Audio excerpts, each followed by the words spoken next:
Okay. Okay.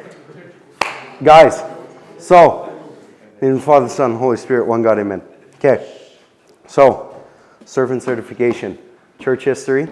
It's going to be fun. There's a lot of Arabic names in here that I have no clue how to pronounce. I got you. And so I never asked for you to tell me. But I'm going to say them, and we're going to deal with my white pronunciation, okay? We're cool. Also, your dad's going to watch this later, and I'm going to tell him about you. Okay, so, part one, okay? We're going to go through all 2,000 years in like an hour-ish, maybe a bit less. But we're going through 2,000 years of history. And then the next thing, we're going through, I think, 1,300 years. Okay, so there are 5 ancient sees, okay? So a see is basically an area that a bishop has rule over, okay? So if we say Pope Tawadros II of the See of Saint Mark, but also Patriarch of Alexandria, right? Okay? No, it's the See of Alexandria. Oh my goodness. Either way. No. Because the see refers to the see itself. Okay? So the throne of Saint Mark, which is of Alexandria, okay? Which is a city in Egypt. Okay? Makes sense. So there's 5 ancient cities. These cities are the big important ones that you can find a patriarch for every single one of these, okay? So you have Rome, Constantinople, Alexandria, Jerusalem, and Antioch, all right? Okay, so basic facts. We are the largest Christian body in the Middle East, okay? And we have a bunch of communities everywhere over Europe and America, like case in point, all this. We're not actually the only people with succession to Saint Mark, okay? So do we know what apostolic succession is? No, we don't. Okay. Basically, we can trace our bishops by ordination all the way to Christ, okay? So, Emba Kyrillos, okay? Who was ordained, I think it was Pope Shenouda, right? Yeah. Was he? Okay, either way, he was ordained by a bishop, right? He was ordained by a bishop, and that bishop was ordained by a bishop, and that bishop was ordained by a bishop, and another one, and another one. And the line continues all the way up. Please stop talking when I'm talking. And that line continues all the way up until Christ, because Christ ordained the apostles, apostles ordained disciples, and then so on. Now we're here, okay? So, there's 2 groups that have that. It's both us, the Copts, and the Melkites, okay? The Melkites are the Greek Orthodox Church in Egypt, Syria, like that area, okay? We're 10% of Egypt's population, but 95% of their Christians. The word Coptic didn't come in until like the mid-8th century, and it just means Egypt or Egyptian.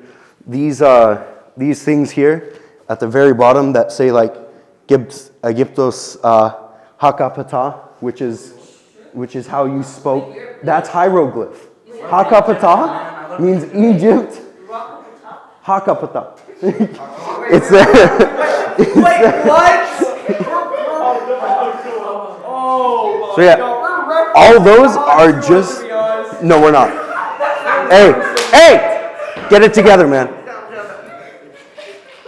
Okay, so when we're talking about the origins of how the church started, all right, it's kind of an iffy thing, okay? Because in Acts, they mention that the apostles went out to areas with a lot of Jews, and there's not much mention of, or there's no mention of Alexandria having been like a popular Jewish hub, but it was. Okay? So, early 3rd century, people finally start attributing the evangelization into Egypt to St. Mark. Julius Africanus was the one who wrote that first. Our first convert, as we know, was he made shoes, right? And he poked his finger, and St. Mark healed it by the power of God, and then he converted, and then was ordained a bishop, and then became pope. And his name was Anianos. Yeah, Anianos, okay? And the first church was built at the Bucolia, okay? So, yeah. Wait, why you poke his finger? Because he was making the shoe, and the needle went through, and it poked him. Oh, that hurt it. Yeah. Okay. So the Bucolia is this area. This is an ancient map of Alexandria. I am so sorry it's so small, but this is no, I can't. This is Alexandria, okay? And up here is the Jewish quarter of the city, and this is where the first church was until it was torn down. Okay, so the Gospel of St. Mark, right? Wait, I remember a question, I'm sorry. Yeah. Wait, so the very first Coptic church was in Mongolia? It was built at the Bucolia. Yeah. Bucolia. Guys, can I copy your notes after? Just send me the link. Okay. So, the Gospel of St. Mark is the first gospel that was written, and it's the main gospel that was used when Matthew and Luke wrote their gospels. So Matthew and Luke are called the synoptic gospels, meaning they took like 95.1% of St. Mark's stuff and put it into theirs. What's it called? And there's this weird thing. This part you don't have to know for the test. But there's this thing where there's a test. It's servant certification. It's servant certification. This is how you get certified. You take tests. So you have to know this. So notes. Okay. But there's this thing. You'll notice that Matthew and Luke have some stories similar that St. Mark doesn't have. And that's from like an outside source that we have no like tracing of. So if you look at Matthew's gospel, there's some stuff from Matthew, most of it from Mark, and a bit from this outside source. And that outside source links to Luke as well, where he has his stuff and most of St. Mark's stuff. Yeah. Do we have to know the outside source for the test? No. I just said nobody knows what it is. Okay. Okay. So, in terms of historical evidence for Christianity in Egypt, okay? It's kind of, there's a lot of information on it, but all we really know is that there was a group of Christians and they were upholding or like keeping the scriptures intact and like together, preserving those basically. The first scriptures of the New Testament. And all we know is that this group was a thing, but we don't know like what their social standing was. Okay, so the 180s, okay? The church in full bloom. Clement of Alexandria, okay? He started analyzing the Logos theology, or the theology of like the Logos. Who's the Logos? Dude, this is so easy. Yes, Jesus. It's a Sunday school answer. Like, come on. Okay, and he kind of set the template for all the intellectuals and the writers that would come out of Alexandria and would later make Alexandria such a like big theological center. And so this school that I'm going to mention is called the Catechetical School of Alexandria. And this was like If you wanted theology, this was the place to be, okay? Unfortunately, the library burnt down, so we lost like tons and tons of ancient, irreplaceable, really interesting documents. But besides that, the school was defined like loosely under him. Like it was there, but he's just kind of teaching loosely, I guess. And then when Origen came in after him, Origen made it like a set like program in school. I'm sorry, it's very small. You're gonna get all the slides though, because I have a Google Classroom. Yeah. Oh yeah. Okay. So Pope Demetrius the First. Okay. He comes in 189 AD, and he appoints Origen to be the head of the catechetical school, and he sent. I'm sorry, the names are so difficult, but Pantaenos. Pantaenos, he sent to India, and he was a Christian philosopher, and he also ordained many bishops in Egypt. He's really, really important, but all of the information and the writings we have on him aren't really like real historical evidence. It's more, the word here is hagiographic. Okay, so hagiographic is basically a writing about a holy person that kind of, in a way, like idealizes them. Okay, so most of the writings we have on him are basically like Synaxar entries. All right. Okay, so Origen's kind of confusing when you first get into it, because you're like, oh yeah, all the stuff this guy says is cool and dandy and neat. And it's like, some of it is good, but some of it is not. And that's the reason he's not a saint, okay? So in this icon, you can see there's halos on everyone he's teaching. There's no halo on him. And when we do patristics, we'll go into like the reasons behind why he doesn't have a halo.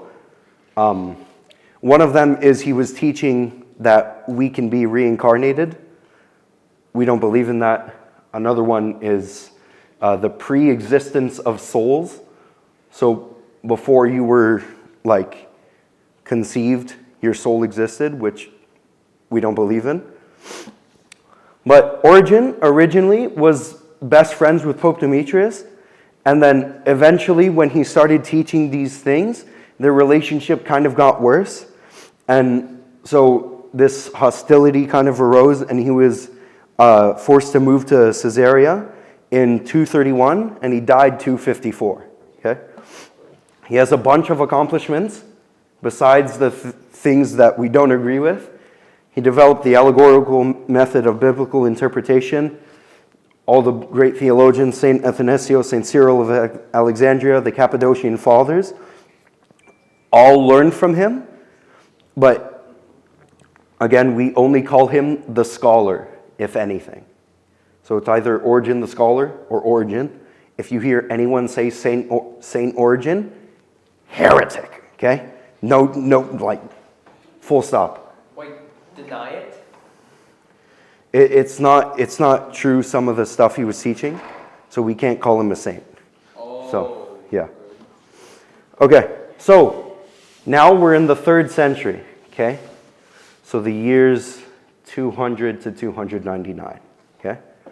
So the Alexandrian Church, our church, is becoming this big theological hub where everyone is coming to learn theology. And this happens under Pope Heraclius and Pope Dionysius, okay? And this is when the Bible is first translated into Coptic. And there's a version of Coptic called the Sahidic Coptic, or the Sahidic dialect, which was most popular, but there were other like versions of Coptic that were spoken in different regions that were also translated and were more popular in those regions. Okay?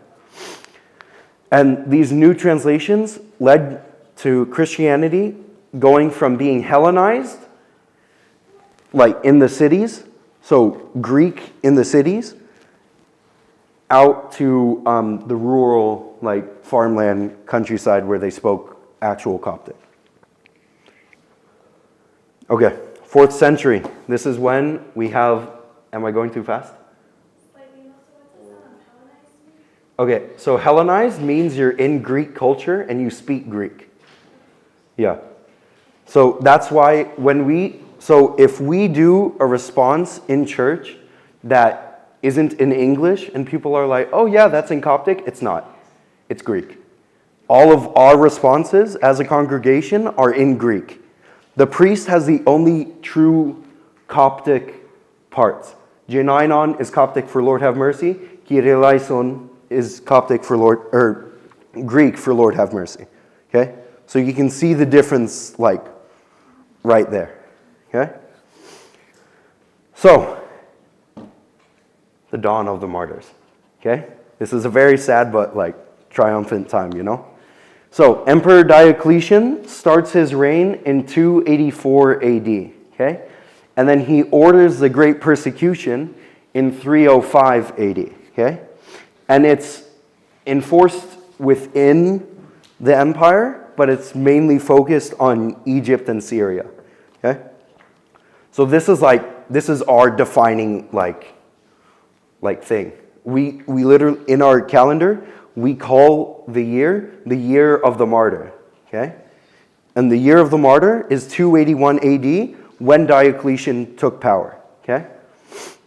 So the martyrdom of Pope Peter of Alexandria marks the end of this great persecution, and that's why we call him the seal of the martyrs, okay?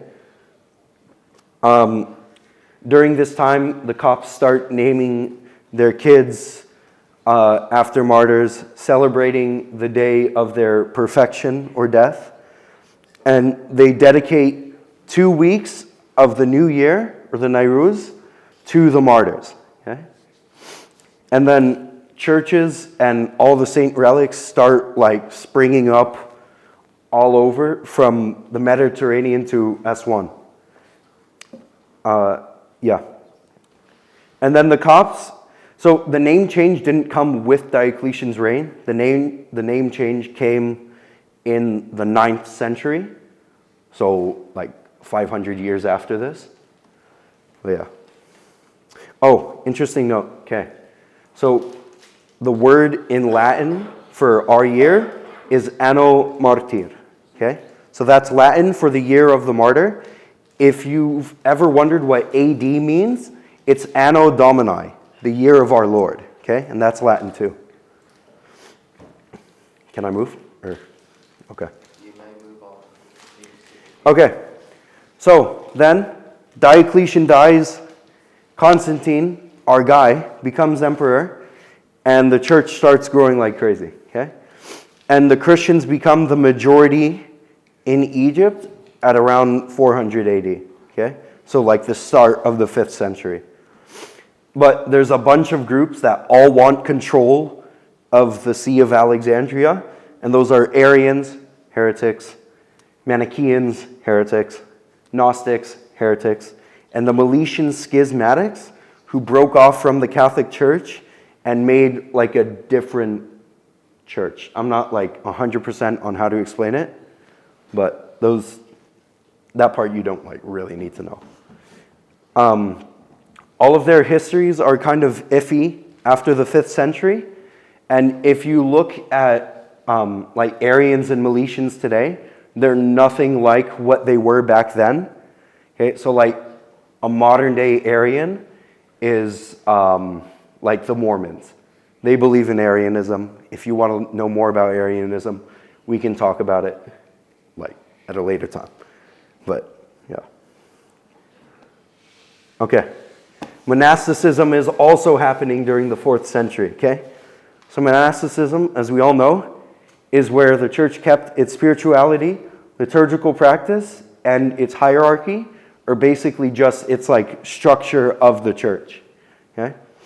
And everyone who has ever been a monk has the Church of Alexandria, us, to thank for that, because all of our monastic fathers came out of the deserts of Egypt. Okay? So St. Anthony, the three Apomacharii, St. John the Short, St. Arsenius, all of them, St. Moses the Strong, and St. Pachomius, okay, who was the father of co-enobitic monasticism. Okay? That just means that instead of living in caves scattered across the wilderness of Shahid, you live in a monastery with other monks. Okay? And there was sort of a decline in people who wanted to be monks up until the 1950s and till the present day. So we're in the middle of like a huge surge of monks. It's awesome. Okay. So the fourth... When you say that most of the monks came from Egypt, does that include Catholic monks? Or did they split off? I don't know for sure, and I'm going to make a very sort of educated guess that they got it from us, eventually somehow. Is that good? Okay, yeah, Google it and tell me because I need to know too. Okay, so within the Golden Age, we have a bunch of people, okay? We have Saint Didymus the Blind, okay? We have, did I say his name wrong? We're laughing. Okay, there's Athanasius, Theophilus, and Saint Cyril, okay? And there's also a bunch of people arguing over theology, okay? So this is where you get all your fun little heresies from. You have Arians popping up, you have Apollinarians, you have Nestorians, and you have Origenists. That's weird, right? Origenists. I mentioned the guy, Origen. Heresy. Everything's connecting now. Good one. Okay. So there's also a lot of arguments between the Roman emperors and the Coptic patriarchs. And there's a lot of theological and factional arguments. And this is when the ecumenical councils start. So what's the first ecumenical council? We say it every Sunday. Yeah. You know how many people were there? 318 assembled at Nicaea. Oh yeah. Okay. And we only recognize the first three. The last four we don't. We'll get into why. Okay? Okay. 451 AD. Date that lives in utter infamy because this is what tore the Oriental and the Eastern churches apart. Okay? So, during this council, our Pope, Dioscorus of Alexandria, is deposed. Okay? So that means that they removed him from the Pope position and not excommunicated, nothing. Just deposed, so he was dethroned as bishop. And this split the church into the pro-Chalcedonians and the anti-Chalcedonians, okay? Or the Melkites, pro-Chalcedonian, and the Copts, anti-Chalcedonian, okay? So our majority, the Coptic majority, still accepts Pope Dioscorus as pope, and we reject what that council said, okay? And this is basically, okay, we'll get into the difference because this stuff is some of the hardest stuff to understand when you're thinking about how this stuff happened, okay? So the Copts are declared, yeah. Wait, so pro-Chalcedonian? pro-Chalcedonian are us? No. Those are the Greeks or the Melkites. Anti-Chalcedonian is us. Wait, why do you split them? Huh? We're going to get into why they split. Okay? Okay. So, at the council, okay, the Copts are declared as monophysites, okay? Which means which means that they believed that we were saying that Christ had a single divine nature. But that's not what we were saying, okay? Because monophysitism is a heresy. like one of the words. And non-Chalcedonians, us, we've been like, no, monophysitism is bad. This is not how it should be. And we've said this since the 5th century. This council took place halfway through the 5th century. So it was a well-known fact that we already didn't agree with that. What we believe in is called miaphysitism. Okay? Mono means one, mia means two. Okay? So St. Cyril describes it as, actually, don't write down that mia means two, because I'm not 100% and I don't want to be a heretic. So, St. Cyril, okay, describes miaphysitism as one incarnate nature or individual of God the Word. Okay? So,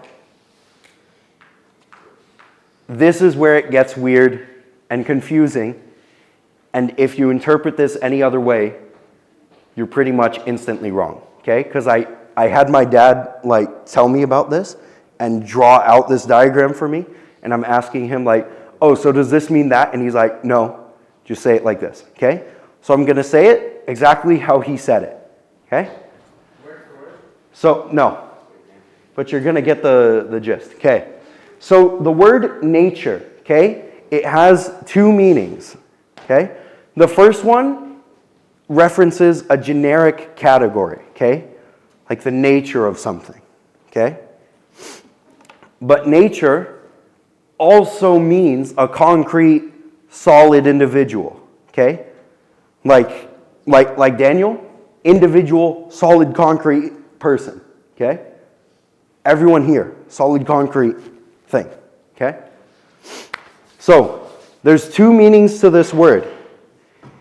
And the confusion comes when you put it in Greek.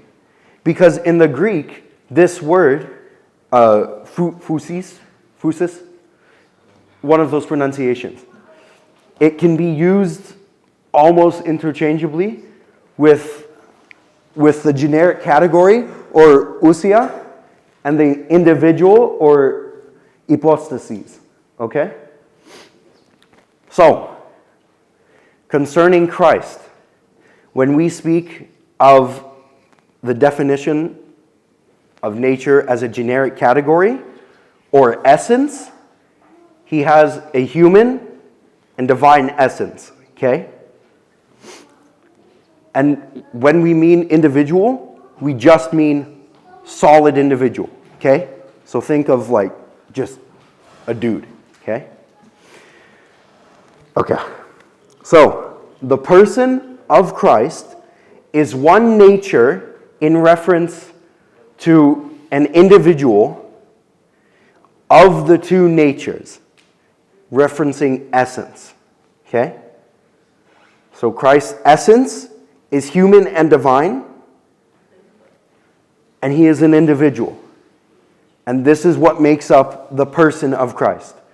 In the same way that you are a person with a soul and a body. Okay? You are one person. The soul and the body make up you. Okay. So in talking about the split between us and the Greeks, or like the rest of the Orthodox, so basically what I'm hearing is the only difference is the wording. Yes. Okay. It's such a small, like, yeah. Is that why we explicitly say we believe in one hypostasis? Just to make it clear on how. One hypostasis? Yeah. Just to make it clear. I haven't heard of that. We describe We it. say It's that's like another theological term. When? We say we're essence, not one. One what? One essence, not one hypostasis. So we say hypostasis too. That's her. Of one essence? The creed? Of one essence with the Father? There's like different. Okay, in the creed, when we're saying who is of one essence with the Father, we're referring to like the divine essence. Because the Father is divine, okay? But Jesus was divine and human, okay? So that's creed stuff. We're not getting into that, okay? Does this make sense to everyone? Kind of, sort of? Could you take in what the Greeks believe and what we, like, kind of... Okay, the Greeks, and us believe the exact same thing. That that Jesus Christ was fully human and fully God, and they never separated, not even for the twinkling of an eye. So, if you break it down, we believe the exact same thing. The problem is, in 451, everyone's yelling at each other in Greek, and you've got like hundreds of people in the same room. You can't hear anything. Context is like wackadooing all over the place. Because the Greek word for nature means two different things, people were confused on the context that it was being used in. That's what caused the split and the division and why we're two churches now. Yeah?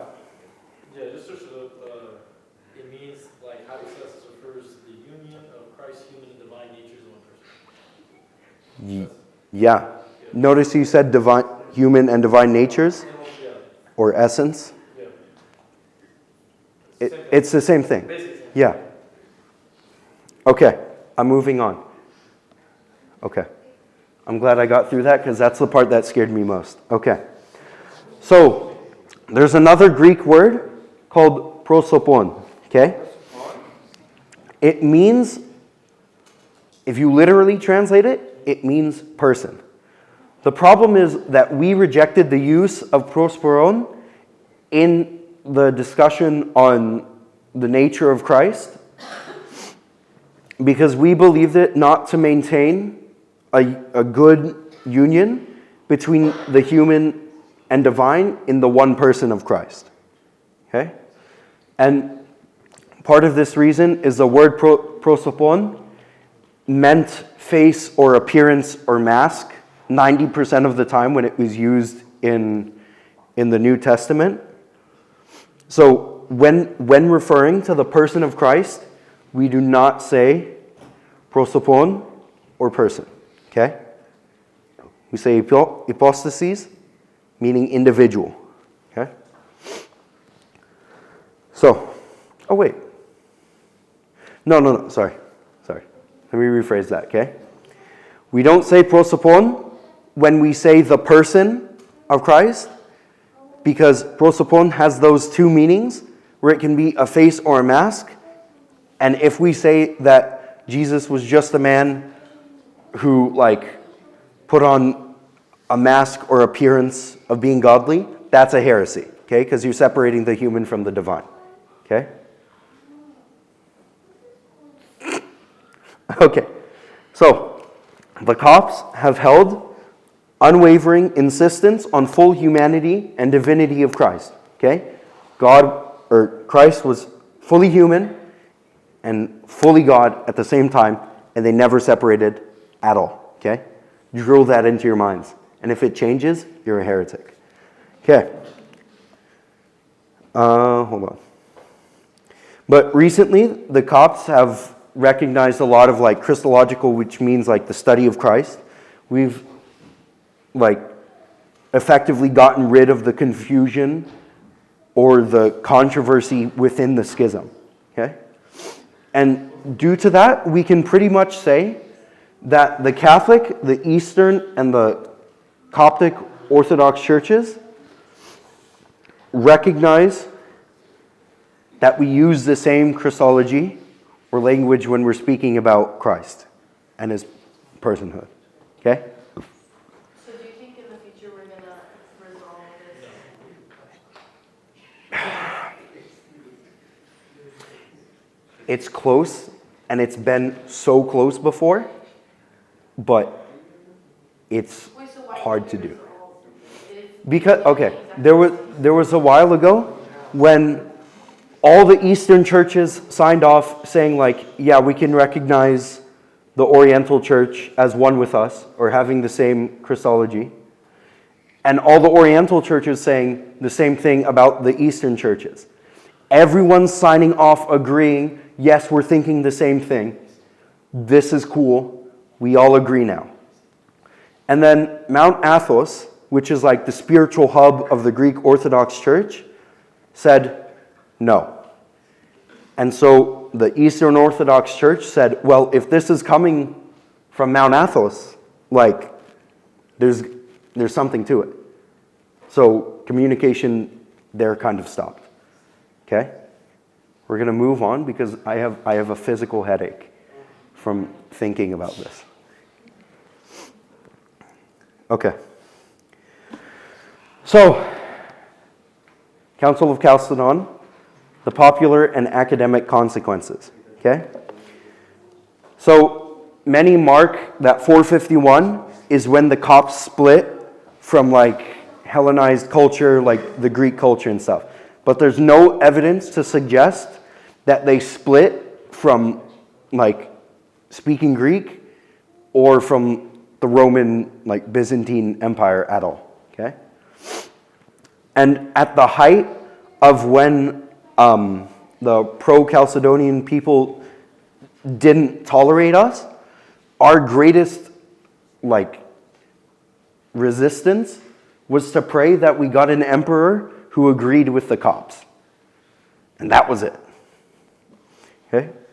But now we have, there was a rise of a separate anti-Chalcedonian hierarchy, or like church, and it's attributed to Justinian. Justinian is the one who wrote about that first, okay? And, yeah, okay. So, the 5th through 7th centuries, okay? We have evangelical efforts in Africa. So, Pope Athanasius, or Saint Athanasius, starts this evangelization into Ethiopia and Nubia, which is a region going from, I think it's like Aswan down through to Sudan. It's that little region. Nubia became Christianized, or a Christian country, in the mid-6th century. Okay? And both regions, Nubia and Ethiopia, looked to the Coptic patriarchs for guidance on their issues. Now, in terms of academics, okay, two important people, Severus of Antioch and Theodosius of Alexandria. Okay? Both are very prominent spokesmen and theologians. Their very sophisticated works are practically like unheard of in the church today. But both of them wrote in Greek. So that ties into like, oh yeah, we didn't split immediately from the Hellenic culture. Okay? They still were writing everything in Greek. And until the Arab conquest in 641, Greek was still the official language of the church. Or official language of like, what's it called? It was almost the English to our, no, wait. It was the English, the Greek and the English, we use them in the same way. Yeah. Okay. So, tensions start to decrease between RC, Alexandria, and the See of Antioch, okay? Because originally they're fighting, and then both of us said, no, Chalcedon, this is not how we're doing things. And so that brought two warring churches together. You know, the enemy of my enemy is my friend. So now us and the Church of Antioch are friends. And like a testament to that is every time we have a new patriarch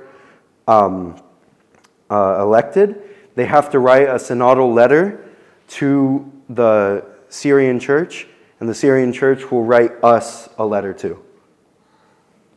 Okay. So, liturgically speaking, we have a few differences between us and the Melkites, or the Greek church, okay? So one of them is our hymn of the Trisagion, okay? So between the pro and anti-Chalcedonians, we have different origins.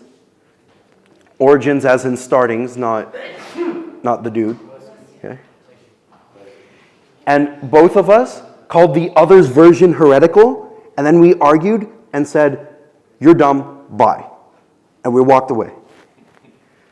So the main like reason for that is when we sing the Trisagion, it's addressed to Christ, okay? And with the Melkites, the Trisagion is addressed to the Father. So the weirdness comes if I'm saying this hymn is for the Father, and I say that the Father who was crucified for us, And the Father was not crucified for us. It was the Son, okay? That's why they argued and started yelling at each other, okay? But like it makes sense when you put it into the proper context. A lot of these arguments are based on context and people not speaking the same language even though they are. Homogenes, which we sing on Good Friday, was another like hot point. It's not really a dispute over the actual text of the thing, but the person who wrote it or authored it. Hold on. Okay. So, the Arab conquest.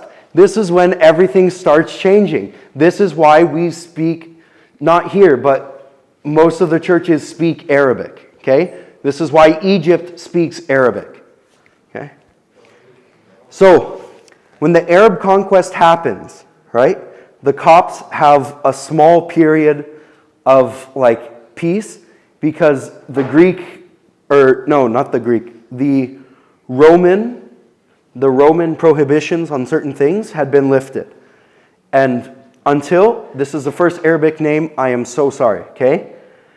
Until Abd al-Aziz ibn Marwan. Okay, I'm going to call him Marwan from now on. So until he was like ruling sort of, the Arabs were kind of like indifferent to us. They didn't care really what we did, okay? Their main goal with taking over Egypt was taxation because they wanted money, okay? But the thing is, they can't just collect taxes and destroy the government because everything's going to go crazy. So they keep the Roman government there, okay? So the Copts are still talking to, are still answering and like talking to the officials that are pro-Chalcedonian who know that they're anti-Chalcedonian, and there's always tension there. But the Copts now were able to build churches, okay? And there were heterodox groups that reconciled or came back to joining with the Copts, and the Copts became the dominant, what's it called? Like religion in that area, okay? So, when did the Arab conquest happen? When did the Arab conquest happen? 641. Thank you. Okay. So, Marwan, okay? In his interactions with the Copts first, he was very hostile, okay? But weird thing happened. He starts being hostile towards them, and then he starts talking to the patriarchs, and he starts liking the patriarchs, and he starts hiring Coptic officials into his administration. And now there's not really a big problem. Two of his officials were named Isaac and Athanasius. Okay? And this is important because this is the first evidence of the Islamic government getting like into what we do as a Coptic church. This is the reason that when we elect a new patriarch, he has to be approved by the government in order to be enthroned. Okay? So all of them, Pope Shenouda, Pope Kyrillos, Pope Tawadros, all of them had to have approval from the government before being Pope. Okay. So this next dynasty is called the Umayyads. Okay? And it's sort of a peaceful like era depending on who you ask. Okay? So if you ask the Copts in general, they'll say, like, if you look at the status and the welfare, just how people are doing, people are fine for the most part, okay? But if you ask Pope Alexander II, he's going to be like, no, this sucks, everything is going wrong, because he had a lot of unfortunate things happen during his papacy. And until the 720s, so until the 720s came around, the Arab Muslims were still separated from most Copts, but then the Muslims wanted to settle in the Delta. You know where the Delta is, right? Okay. So they all wanted to get into that area where the Nile meets the Mediterranean Sea. Yeah. So with that comes a lot of like social transformations that we'll get into. So under the Umayyads, there's two governors, Ibn al-Habhab and Governor Usama. Do you want to just say the names for me? Yeah, I got you. I'd prefer if someone else said the names. Hey, Okay. yeah, you got it. But they came in and they enforced, they had brutal policies against the Copts, but they were kind of like short-lived. So, okay. So, how do you say that name? That one. You got it. Wait. Abbasid? It's the name at the top of the slide, bro. Abbasid? Abbasid? Abbasid? Abbasid. Okay. Either way, okay. They have a different environment from the Umayyad, okay? So the Umayyad collect the jizya from both Muslim converts and the Copts and anyone else who wasn't Muslim already, okay? And the Abbasid collected jizya from only the Copts, okay? And other people who weren't Muslim, obviously. But what changed is the Abbasids dynasty made the Muslim converts the same level as the people who were Muslim when they were born, okay?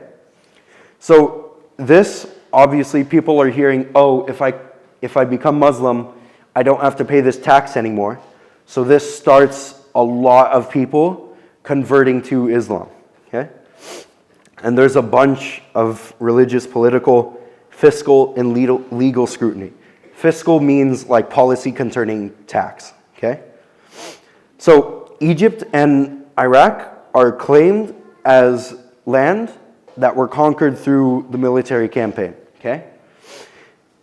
And because of this, okay, the governors of these certain areas could set their annual tax rates without any like, any like checks and balances, okay? And this was mainly due, like they would increase the tax rate because of the Coptic revolts, which is kind of a dumb name because there weren't like real revolts and they weren't like intense or anything. They were like small fights in small cities and like very rare, yeah. Were there any counter efforts to alleviate the mass, conversions of, like Coptic Christians to Islam because of the taxes, or did they just like let it happen? We'll get into that. Okay. So, basically, it's a lot of prayer and a lot of people like talking to like their friends and stuff, kind of that. But we'll get into like the measures against the Islamic government in a bit. Okay. So, from the 8th to the 14th centuries, this is kind of a general overview of what happened, okay? So we have a bunch of laws that are being enacted and are getting more intense as the years progress, okay? So originally, there wasn't really any rules on what we could do with our churches or anything, okay? But when the 8th century comes in, there's a law that says church properties should remain like untouched. You can't like put graffiti or deface them, but the churches could be renovated, okay? In the 11th and 12th century, the law got stricter. They said there's no new construction, but you can still renovate your current building. And then the 14th century comes, and the strictest law comes in, saying that any renovation is up to the Islamic officials. Okay, so now we have these things called the Dhul regulations, okay? The DH kind of makes like it's the TH sound in the, so it's Dhul. But like you can say Zul and still get away with it. But yeah. So the Dhul regulations only a few instances are like really enforced, but when they were enforced, they took Coptic Christians, they took Christians from the administration or the government, and they restricted what they could wear and how they could behave in public. It got down to what haircuts they could have. And this happened under the first, it happened the first time under Caliph Umar II, okay? And it was kind of seen as a way to get the Dhims to convert to Islam. Dhims is just a word for people who weren't Muslim, okay? Okay, now, the Pact of Umar, okay? This was presented as a treaty between Umar I and the Syrian Christians. And this document is important because it is like a cornerstone of Islamic comments on the rights and the liabilities of the non-Muslims. Okay? Okay. Mid-10th century. Suwairis ibn al-Muqaffa. Okay? What he does is he presents the first good articulate Coptic Arabic response to Islam. Okay? So basically he did apologetics for our church, but in Arabic. Okay? He made apologetic and diacetic, which means it's teaching with a hidden moral lesson in it. But he did a bunch of those, and he defined what our faith was and responded to Jewish and Muslim criticism. Okay? What's it called? Oh, there's this story about him where he was with the caliph at the time would hold these meetings where he would have the three main religions, Islam, Judaism, and Christianity, in the same building, and they would argue about their religion. And basically, Suwairis was outside at a doorstep, and he had a Muslim apologist with him, and a dog walks by, and the Muslim apologist goes, "What do you think this dog is, Muslim or Christian?" And Suwairis is it's kind of a dumb question. But he has a really smart answer to it, okay? So he stands there, and he's like, well, on Fridays, the Christians break their fast with wine and eat meat after. And on Fridays, the Muslims break the fast with meat and then have wine after. So he said, if we put wine and meat in front of this dog, we will know whether it's Muslim or Christian. And they didn't test it, but the Muslim apologist was basically okay. And he walked away, and he didn't bother him again. There's a few funny stories about him that I can tell later, but you don't need to know them. But okay, so Suwairis' career was in the early decades of the Fatimid rule, which started in 969 and went to 117 AD. So it's still under the Abbasid rule, but it was a separate little dynasty that picked up. All right? And this period had great prosperity for all of Egypt in general, okay? There's tolerance for all religions, and there's still urban riots, and they target the Christians, which was, it's not good. Okay, 11th century. This is when we start translating stuff, okay? So there's the Sahidic Coptic and the Greek texts, okay?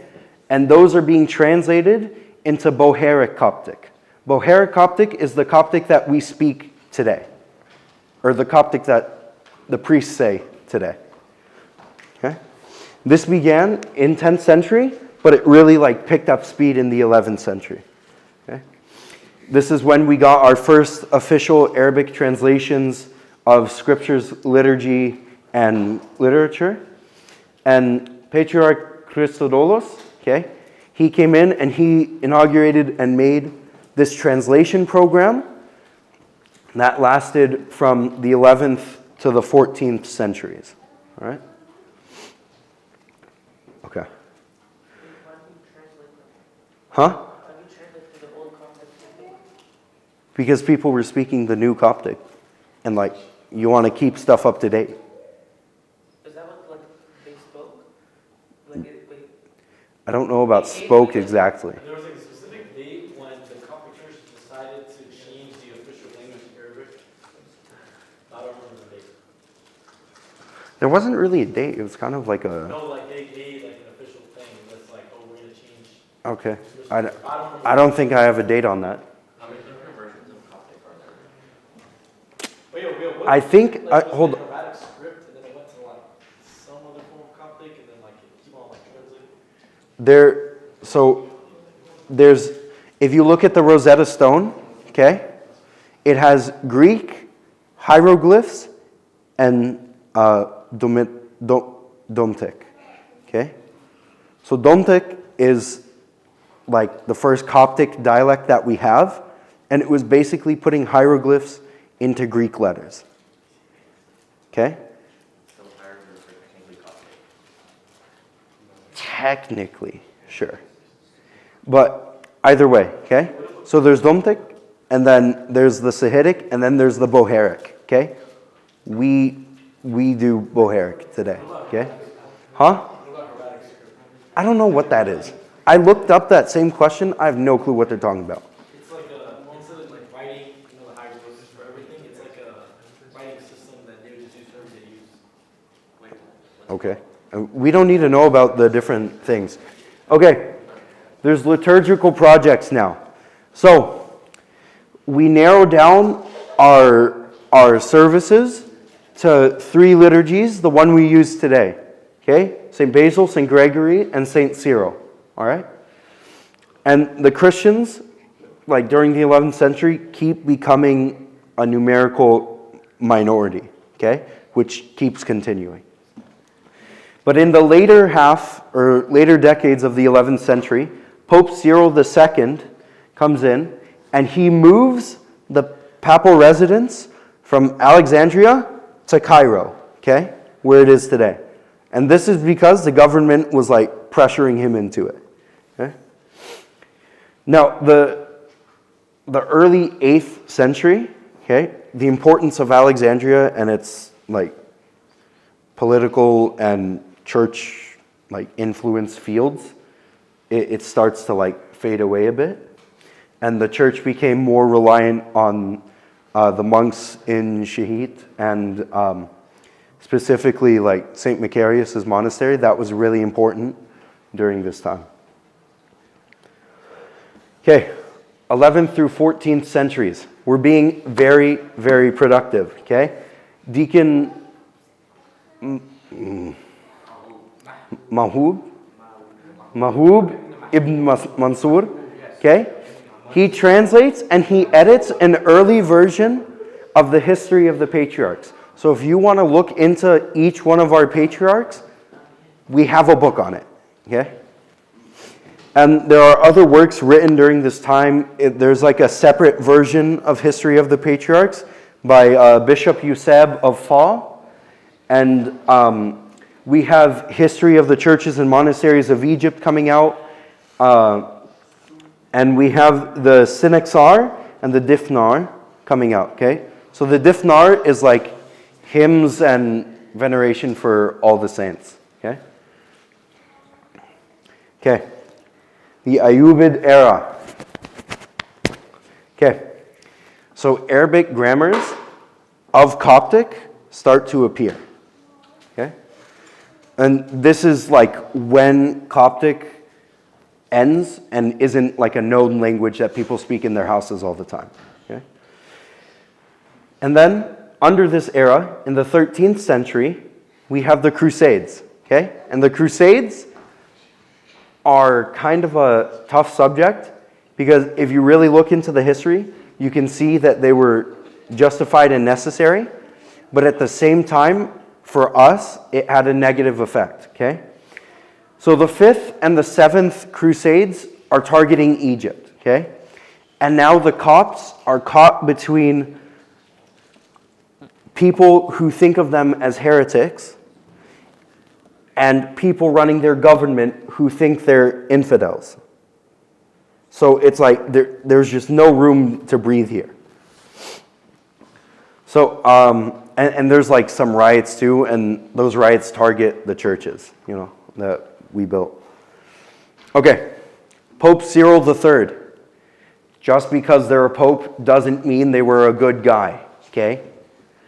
Pope Cyril III comes in, bribing his way to be pope, and then he starts selling relics to people. And this is something we call simony, okay? It's very, very horrendously bad, okay? If anyone's committing simony, stop. Okay. So, because he's doing all the stuff and just like bribing left, right, and center, they call a synod and they limit his power, okay? All right. We have another dynasty. We're getting close, okay? We're gonna have another dynasty? Okay. So, the Mamluk rule, okay? Hey, y'all. Whispering isn't really like silent. I don't know if you know that. Okay? But with Mamluk rule, there's less social power for the Copts and there's more challenges. Okay? So we have Ibn Taymiyyah, who changed the legal status of the Dhims and was like enforcing rules not consistently at all.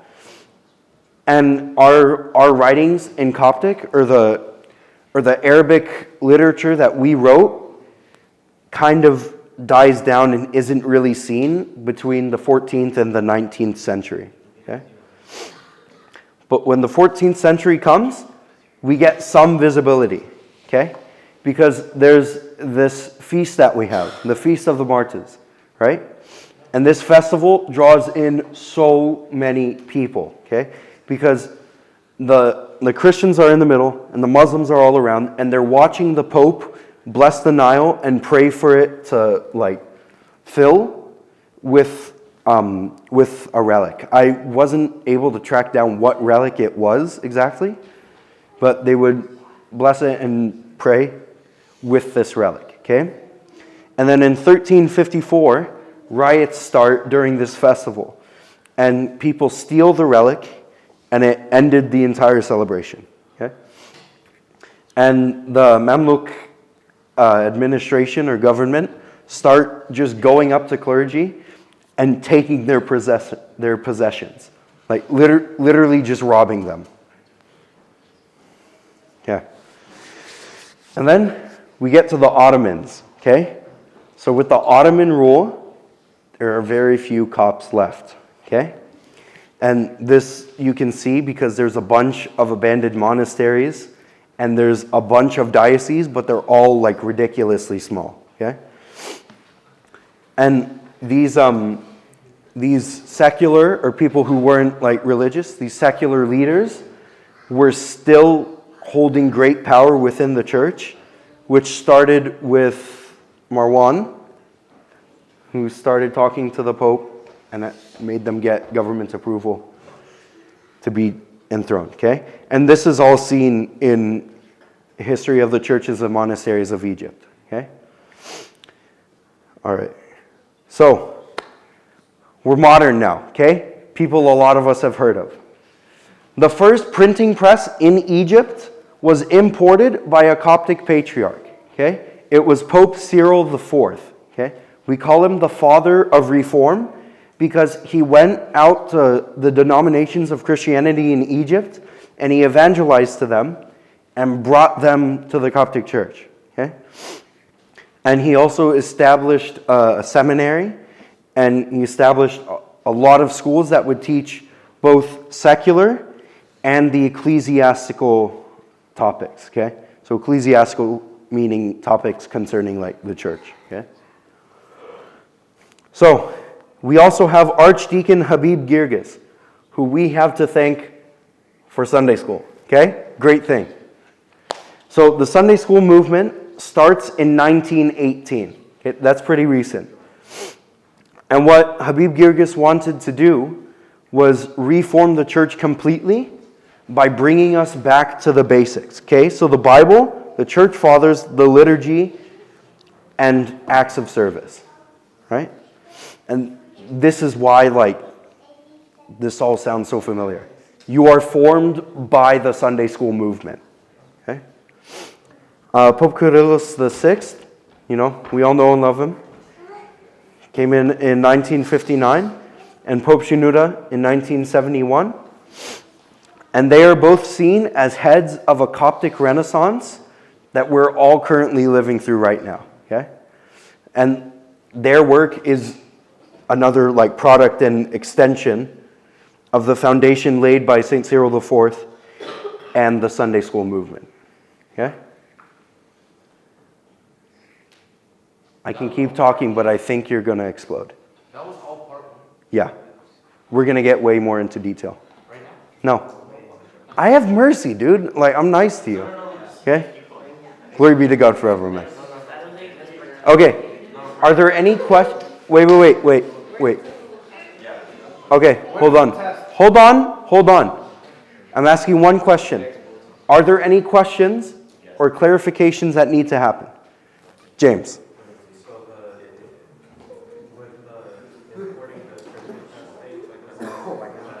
Guys, dude, I told you if you don't want to be here, you can leave, okay?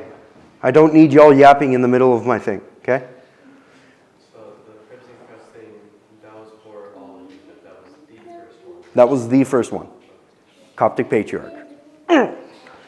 Daniel.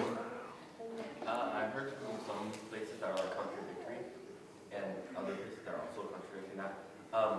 Did we get Sunday school from the Catholics, or did we invent Sunday school? I've heard like two sides. Habib Girgis. He made it. It was like the first He started the Sunday school movement in the world. and this program. I don't know how the Catholics got to it eventually. We're not Catholic, okay? So I don't know how the Catholic history went. I only know our side of it, okay? All right, any other questions, comments, concerns? Okay. Google Classroom? Okay. Huh? Nobody knows what you said. Okay. I'm just going to get the Google Classroom code where we'll send out info on the tests. I'll give you... It's the same one, yeah. I'll give you all the slides and stuff. I'll give you the actual document.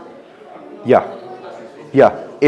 Once we get around to it, this recording will be uploaded to YouTube. Shh. We're gonna what? Are we gonna talk about like the Coptic calendar and how it's going to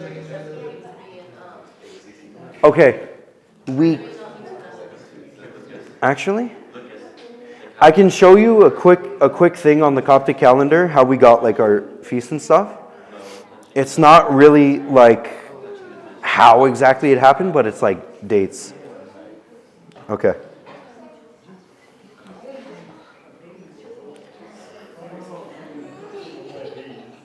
Hold on. Oh, where is it?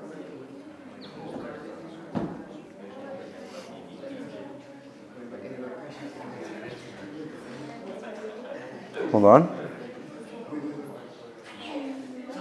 Where?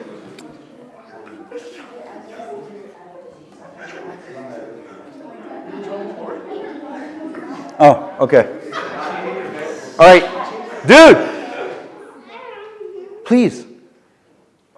Leave. We're done talking. You can leave. Please. Yes, all of you. All of you, dude. Please, come on. Okay. So this is our liturgical calendar. Color coordinates to when stuff was introduced, okay? So red is the oldest. So we had Passion Week and Easter first. And then green, so Christmas and Theophany. The brown is Lent, okay? And then blue, we have Ascension and Pentecost after.